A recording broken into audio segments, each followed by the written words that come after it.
The desperate gambit. The orbital defense platform Aegis 7 shuddered as another volley of energy torpedoes slammed into its depleted shields. Commander Ilara Chen gripped the railing as warning klaxons blared across the command center. Through the viewport, Earth hung like a fragile blue marble against the void, a sight once inspiring that now filled her with dread. "Hull breach on levels 3 through 5, shouted Lieutenant Park from his station. Evacuation protocols initiated. "How long until the next wave?" Ilara asked, her voice steady despite the chaos. "Collective fleet advancing." "ETA 19 minutes, responded the tactical officer. 19 minutes. Not enough time to evacuate the remaining personnel, let alone shore up their defenses. The collective had appeared 6 months ago, their massive biomechanical highships emerging from the darkness beyond Neptune. They had made no attempts at communication, no demands. Just relentless, methodical attacks that had decimated Earth's outer colonies and defense network. Admiral Takahashi's hologram flickered into existence at the command table. Even through the static, his exhaustion was evident. "Commander Chen, evacuation orders for Aegis 7. Report to Luna Base immediately." "Sir, we still have civilians." "That's an order, Commander. The Blackstar is ready." The name sent a ripple of whispers through the command center. The USS Blackstar, Earth's most closely guarded secret, a prototype vessel incorporating reverse-engineered alien technology, recovered from a crashed scout ship 3 years before the invasion began. "Understood, Admiral. We'll launch evacuation shuttles immediately." As the hologram faded, Ilara turned to her second-in-command, Lieutenant Park. "Coordinate the evacuation." "I'll take the command shuttle." The journey to Luna Base was a grim one.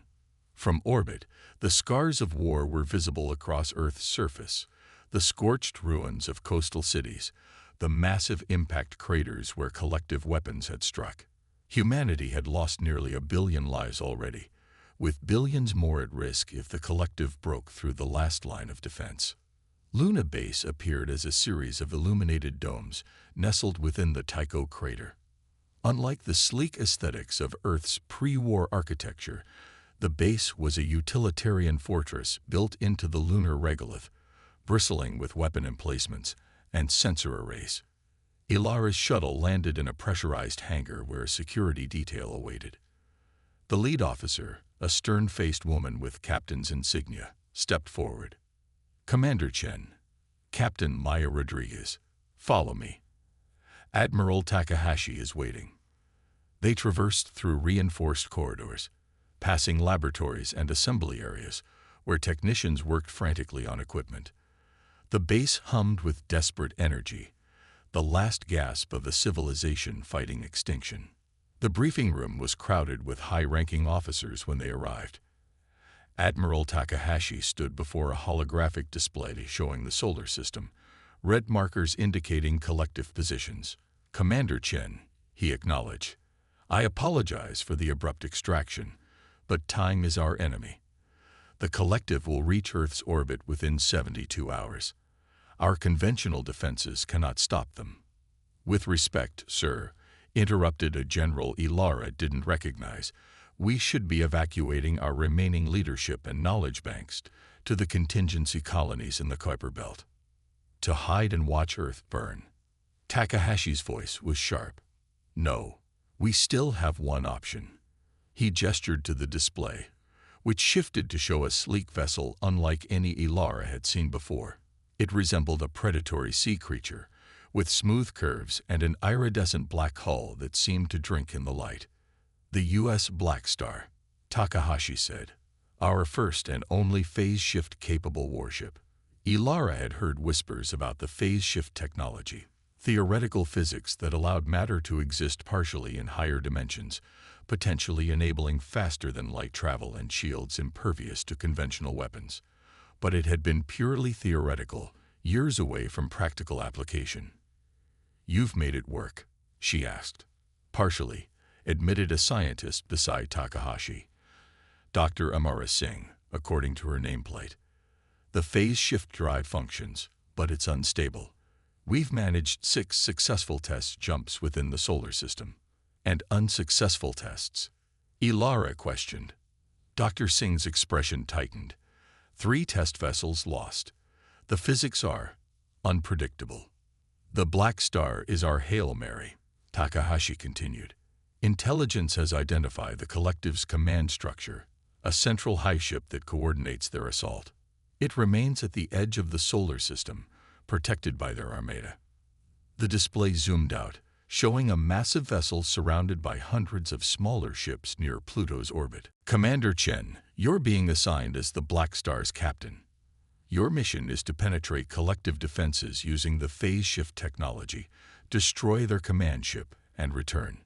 If we sever the head, the body will falter, giving us time to regroup and mount a proper defense. The room fell silent. It was a suicide mission. Everyone knew it.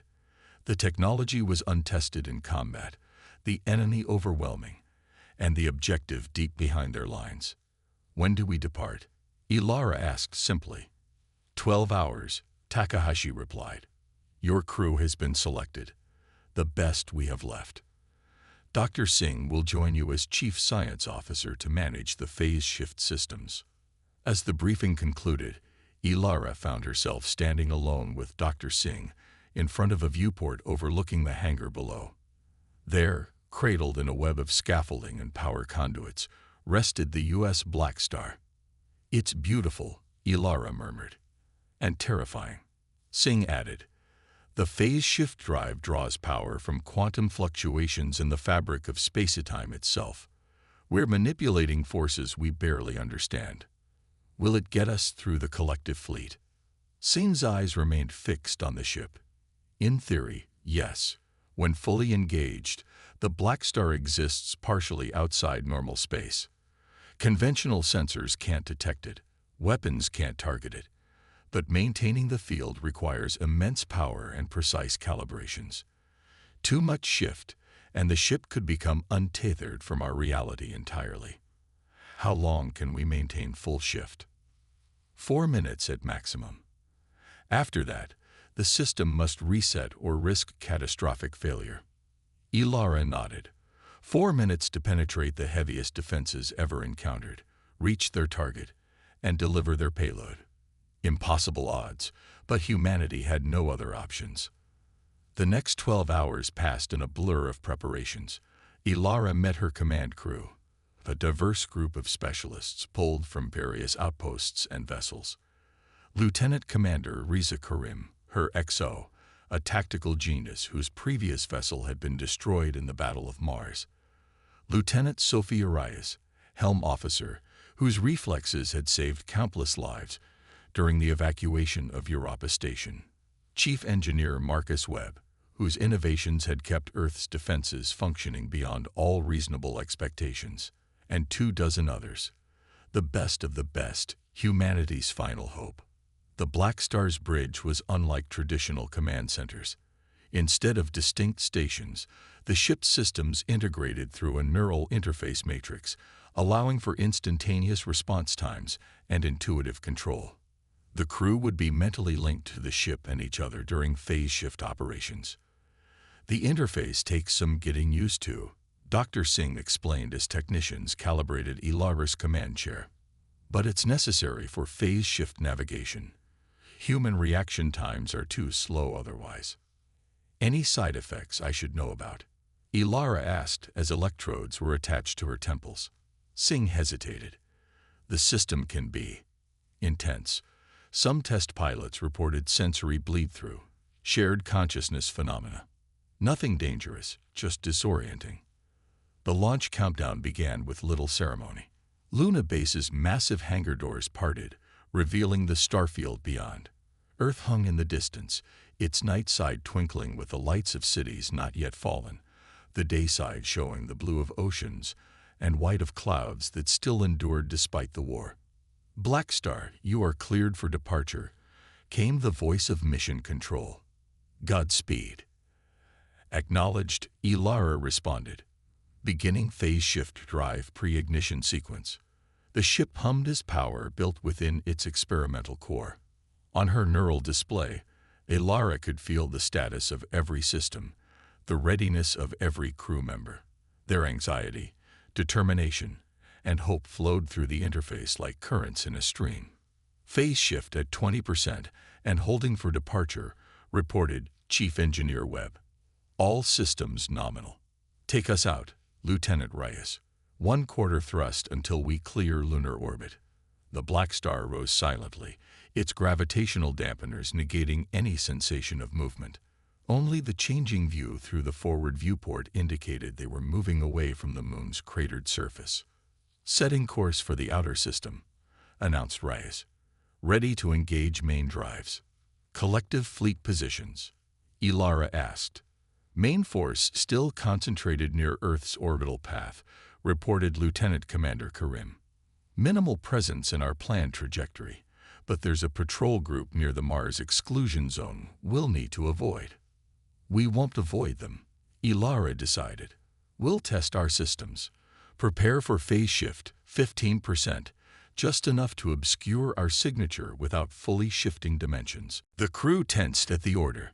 They were about to discover if the experimental technology would function as designed or condemn them all to an early death.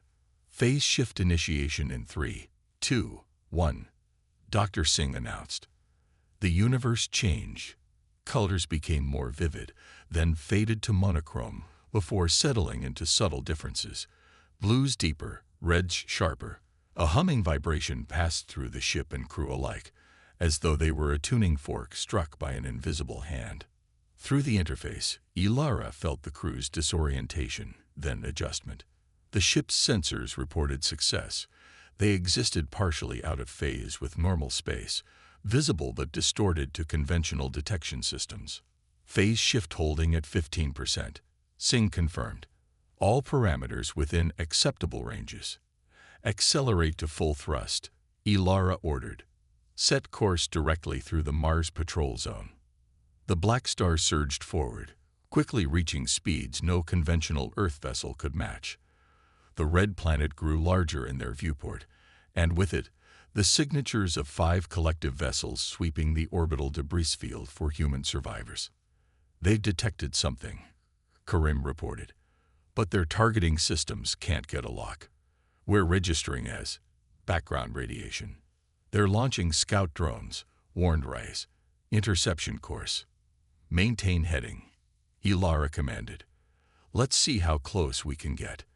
The Blackstar sliced through space, approaching within kilometers of the collective patrol. The alien vessels, organic-looking constructs of bone-white material and pulsing energy conduits, turned sluggishly toward them, weapons charging but unable to acquire their target.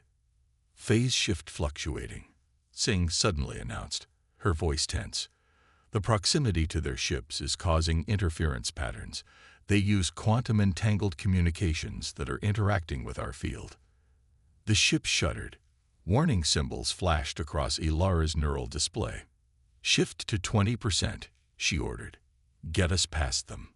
The increase in phase shift power pushed them further from normal space. The collective ships became translucent, ghost-like, as the Blackstar passed directly through their formation unseen. They were halfway to the outer system when disaster struck. Energy surge in the phase shift core. Webb shouted. Containment fields failing. Shut it down, Ilara commanded. I can't. Singh's hands flew across her controls. The resonance cascade has begun. It's self-sustaining. Through the neural interface, Ilara felt the rising panic of her crew, the ship's systems screaming warnings as the phase shift drive pulled them deeper into dimensional space than ever intended. All hands, braced for emergency shift, Ilara ordered. Cut all non-essential power. Divert everything to structural integrity. The Blackstar convulsed as space-time bent around it. Stars streaked, then vanished, replaced by a swirling maelstrom of colors no human eye was meant to see. The neural interface overloaded with sensor data, causing several crew members to lose consciousness. Then, with a final wrenching sensation that seemed to turn everyone inside out momentarily, the Blackstar erupted back into normal space. Emergency lighting cast red shadows across the bridge. Half the consoles were dark, and the neural interface had shut down completely. The viewports showed unfamiliar stars against the backdrop of a nebula none of them recognized. Status report. Elara croaked, fighting down nausea. Phase shift drive offline, Webb reported. Conventional engines functional. Life support at 60% but stable. Where are we? Elara asked the question everyone was thinking. Lieutenant Reyes worked her navigation instruments. Unknown, Captain. No match with any charted star systems. According to preliminary calculations based on stellar positions, we're approximately 1,200 light-years from Earth. The bridge fell silent as the implications sank in. The phase shift had hurled them far beyond their intended destination, beyond any hope of completing their mission or returning home in time to save Earth. Contact. Karim suddenly called out. Multiple vessels approaching at high velocity. On the view screen, sleek ships with crystalline structures that caught and refracted the nebula's light were moving toward them in perfect formation.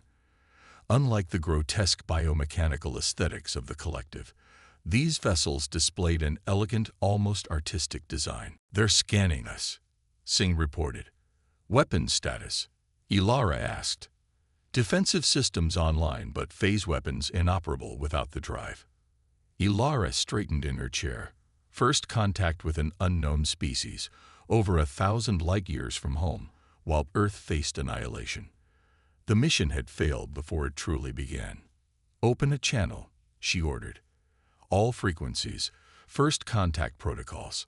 As the mysterious vessels surrounded the wounded Blackstar, Elara faced the most crucial diplomatic moment in human history. Their mission to save Earth now seemed impossible, but perhaps, just perhaps, they had found something else instead. This is Commander Elara Chen of the United Earth vessel Blackstar, she announced to the approaching aliens. We come in peace, though we are far from home and in great need of assistance. The response came not through their communication systems, but as a presence that suddenly filled the bridge, a telepathic touch that carried both curiosity and caution. We are the Seraphim, the presence communicated, and you, humans, have arrived just when the galaxy needed you most. The crystalline chamber aboard the Seraphim mothership pulsed with soft blue light that seemed to emanate from the structure itself. Commander Elara Chen stood before the Council of Nine, luminous beings whose forms shifted between solid and gaseous states as they communicated telepathically among themselves. Your phase shift technology is remarkably advanced for a species so young, projected the first speaker, a seraphim whose core glowed with a deeper sapphire hue than the others, yet dangerously unstable. It was desperation, not readiness, that pushed us to deploy it, Elara admitted. 3 days had passed since the Blackstar's unexpected arrival in Seraphim space. Initial contact had given way to cautious diplomacy, then to shocked recognition when the Seraphim learned of humanity's enemy. You know the collective, she stated rather than asked. We have fought them for millennia, confirmed the first speaker. They are a plague that consumes all in their path, absorbing technologies, assimilating useful genetic traits, and discarding the rest. Dr. Singh stepped forward, her scientific curiosity overcoming protocol. Why haven't they been stopped? Your civilization is clearly more advanced than theirs. A ripple of what might have been amusement passed through the council. The collective adapts. Each victory against them teaches them how to counter our advantages. They cannot match our technology, but their numbers are vast, spread across a dozen galaxies. We contain rather than conquer. Earth doesn't have millennia, Elara said. We have days, perhaps weeks before they overrun our planet. Our mission was to strike at their command ship, the hive mind controlling their forces in our system. The first speaker's form condensed, becoming more humanoid as they focused on Elara. A bold strategy, but misguided. The vessel you identified is merely one node of many. Destroying it would cause temporary disarray, nothing more. Hope, which had sustained Elara through the desperate flight from Earth and the accident that had stranded them here, began to flicker. Then Earth is lost. Not necessarily, projected the third speaker, whose form shimmered with amber light. The collective has a weakness, one we discovered centuries ago, but could never exploit due to our physiology. Images flooded Ilara's mind. Schematics of collective ships, their biological components, their neural networks. The collective relies on quantum entanglement for instantaneous communication across vast distances. This allows their hive mind to coordinate perfectly, making them formidable despite their relatively primitive technology. "We know this," said Chief Engineer Webb, who had joined the delegation. "Our phase shift drive interacted with their quantum fields, causing our malfunction." "Precisely," the third speaker continued. "Your technology, specifically the dimensional interference pattern generated by your phase shift drive, could disrupt their entire communication network." Understanding dawned on Dr. Singh's face. "You're suggesting we weaponize the malfunction that stranded us here?" "Yes, not to destroy one node, but to sever all connections between them. Without the hive mind, they become disparate entities, confused and vulnerable." For the first time since the mission began, Ilara felt genuine hope. "Can you help us modify the phase shift drive to create this disruption intentionally?" "We can do more than that," the first speaker projected. "We will provide escort vessels and technology to stabilize your phase shift capabilities. In return, we ask only that you share the results of this intervention. If successful, it could change the balance of power throughout many galaxies." "You're proposing an alliance," Ilara realized. "We are proposing survival, yours, and eventually, ours. The collective's expansion must be checked. Your unexpected arrival, with precisely the technology needed, may be the cosmos offering a rare opportunity." Over the next 48 hours, the Blackstar underwent a transformation. Seraphim engineers worked alongside the human crew, integrating crystalline components into the phase shift drive that stabilized its dimensional harmonic. The ship's weapons were enhanced with Seraphim energy-focusing technology, and its hull reinforced with materials that adapted to energy impacts. On the Blackstar's bridge, now illuminated by the soft glow of Seraphim tech that twined through human systems like luminous vines, Ilara convened her senior staff. "The modifications are complete," reported Webb. "Phase shift capacity has been extended to 20 minutes at maximum intensity, with 87% reduction in spatial distortion. The Seraphim have provided stellar cartography that will allow us to return precisely to our solar system," added Lieutenant Reyes. "Single jump, no navigational drift." Ilara nodded. "And the quantum disruptor?" Dr. Singh gestured to a holographic display showing a modified version of the phase shift drive core. "We've essentially turned the drive inside out. Instead of shifting us into another dimensional state, it will project a field that forces quantum-entangled particles out of alignment with each other. In theory, it should sever all collective communication instantaneously across our entire solar system." "In theory," Ilara emphasized. "This has never been tested." "No," Singh admitted, "but the mathematics are sound. The Seraphim have been studying collective quantum networks for centuries." Lieutenant Commander Karim, who had been uncharacteristically quiet, finally spoke. "Even if it works, we'll be facing thousands of collective vessels. Confused, yes, but still heavily armed." "That's where tactics come in," Ilara said. "We don't need to defeat their entire armada. Just open a path for Earth's remaining defenses to counterattack." She turned to the viewport where 3 Seraphim escort vessels hovered nearby, their crystalline structures catching starlight. "With our new allies, we have a fighting chance." The journey back to Earth would take only moments via the enhanced phase shift drive, but required precise calculations. Too close to collective forces, and they'd be detected before activating the disruptor. Too far, and the effect might weaken before reaching the main fleet. As final preparations were made, Ilara found herself in the ship's observation deck, staring at unfamiliar constellations. The first speaker materialized beside her, their form now consistently humanoid, a courtesy to human sensibilities. "You doubt," they projected gently. "Wouldn't you?" Ilara asked. We left Earth facing annihilation.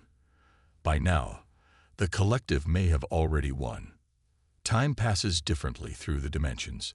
The phase shift's spatial displacement was dramatic, but its temporal displacement negligible. When you return, only 11 Earth days will have passed since your departure. Relief flooded through Ilara. Why didn't you tell me this sooner?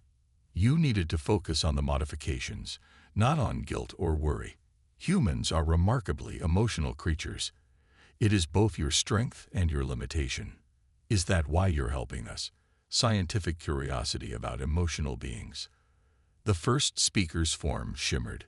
We help you because you represent something the collective fears most: unpredictability. They assimilate, categorize, and utilize. Your species creates, imagines, and transforms. The phase shift drive should have been impossible with your current technological level, yet you built it through intuitive leaps our kind would never have conceived. The Seraphim's assessment was both flattering and terrifying. Humanity, backed into a corner, had broken scientific laws simply because they didn't know they couldn't.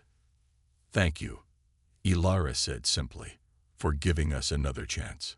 Use it well, the first speaker replied before dissolving into particles of light that drifted away. The departure sequence began at 600 ship time. The Blackstar, flanked by 3 Seraphim vessels, whose crystalline structures had been modified to withstand phase shift translation, powered up its enhanced drive core. All stations report ready, announced Lieutenant Commander Karim from his tactical position. Phase shift drive operating at optimal parameters, added Dr. Singh. Quantum disruptor charged and configured for maximum dispersal upon arrival. Ilara settled into her command chair, feeling the neural interface connect, more smoothly now, thanks to Seraphim refinements. Through it, she sensed not just her crew's determination, but a faint impression of their Seraphim allies' ancient patient presence. Set coordinates for Sol system, Mars orbital path, she ordered. We'll emerge at the edge of the collective fleet concentration, deploy the disruptor, then push through to Earth. Course plotted and locked, confirmed Reyes. Ilara took a deep breath. Engage phase shift drive. The dimensional transition was nothing like their chaotic first experience. Instead of violent distortion, the universe seemed to fold around them with elegant precision. Stars stretched, then vanished into a pearlescent tunnel of light that encompassed the 4 vessels. In the liminal space between dimensions, Ilara felt a strange communion with the ship and crew. Thoughts, emotions, and memories flowing like water between connected vessels. The Seraphim presence was there too, ancient and vast, guiding them through currents of reality humans had never navigated before. Then, with a gentle pulse rather than the wrenching sensation of their first jump, the Blackstar and its escorts emerged into normal space. Mars hung in the distance, its red surface scared from collective bombardment. And beyond it, Earth, still blue, still turning, still fighting. We've made it, whispered Reyes. 11 days, 4 hours since our departure. There was no time for celebration. The sensor display bloomed with thousands of collective signatures, a vast armada encircling Earth, its orbital defenses visibly diminished but not yet defeated. They haven't seen us yet, Karim reported. The phase shift masked our arrival. Status of Earth defenses, Ilara demanded. Luna base operational but heavily damaged. 7 orbital platforms remaining. Ground-based ion cannons still firing. Karim's voice tightened. They'd held out longer than anyone could have expected. And they'll hold a little longer, Ilara promised. Prepare the quantum disruptor. All power to the projection field. Dr. Singh's hands moved across her console, making final adjustments. Disruptor ready. Field projection will consume all available power. Weapons, shields, and propulsion will be offline during the sequence. The Seraphim will protect us, Ilara said, feeling their allies' confirmation through the neural link. Begin countdown. The Blackstar's modified drive core began to vibrate as energy built within it, not to shift the ship between dimensions, but to project a field that would disrupt the quantum entanglement the collective relied upon. Disruptor activation in 5, 4, 3, 2, 1. The field erupted from the Blackstar like a silent nova, invisible to the naked eye, but devastating to quantum-entangled particles. On the tactical display, the effect was immediate and dramatic. Collective vessels, previously moving in perfect coordination, suddenly scattered in confusion.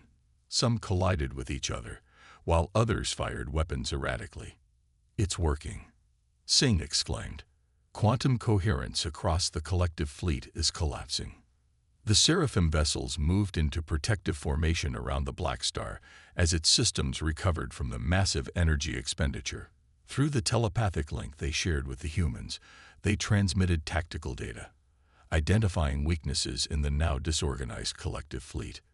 "The disruption exceeds predictions," came the thought from the Seraphim commander.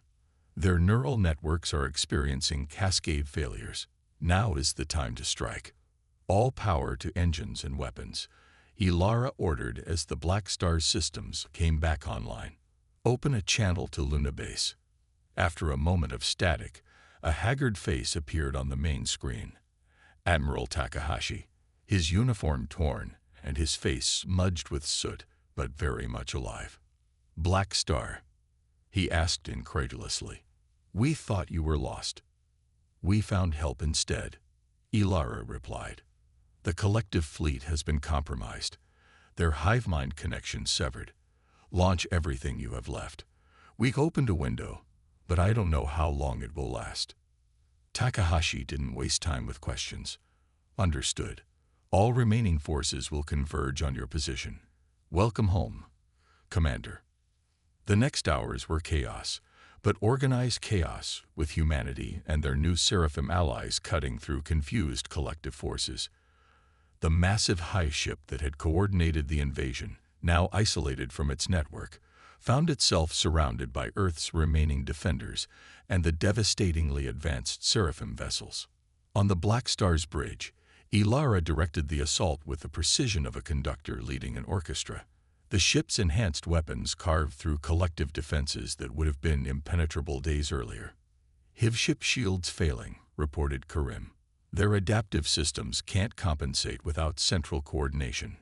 Target their primary power nodes," Ilara ordered. "All vessels, converging fire." The combined firepower of human and Seraphim weapons finally breached the hive ship's defenses. Explosions blossomed across its massive hull as critical systems failed catastrophically. "They're attempting to retreat," Rise announced as surviving collective vessels began disengaging. "Let them go," came the Seraphim commander's thought. "They will carry the memory of this defeat and fear of what awaits should they return." The hive ship, burning from within, attempted a desperate jump to light speed. Its damaged engines overloaded instead, creating a shockwave that rippled through space. The Blackstar weathered the blast within a protective bubble generated by their Seraphim allies. As the energy dissipated, the tactical display confirmed what they could scarcely believe. The collective forces were retreating, their once perfect formation now a scattered exodus. Admiral Takahashi's voice came through the comm system. "Commander Chen, I don't know how you did it, but you've just changed the course of human history." 3 weeks later, Ilara stood in the rebuilt United Earth Defense Council chamber beneath Geneva. The room was packed with military and civilian leaders, scientists, and diplomatic representatives. Among them stood 3 Seraphim emissaries, their luminous forms drawing curious glances. Admiral Takahashi, his uniform now pristine, addressed the assembly. "The collective threat has been neutralized. Their forces have withdrawn from our solar system and, according to our new allies, from 3 neighboring sectors as well." Murmurs of relief rippled through the crowd. "This victory came at great cost," Takahashi continued solemnly. "We lost billions of lives, dozens of colonies, and nearly our homeworld. But we have gained something perhaps equally valuable: knowledge that we are not alone in this fight, and that humanity has more to offer the galaxy than we ever imagined." He gestured to the Seraphim representatives.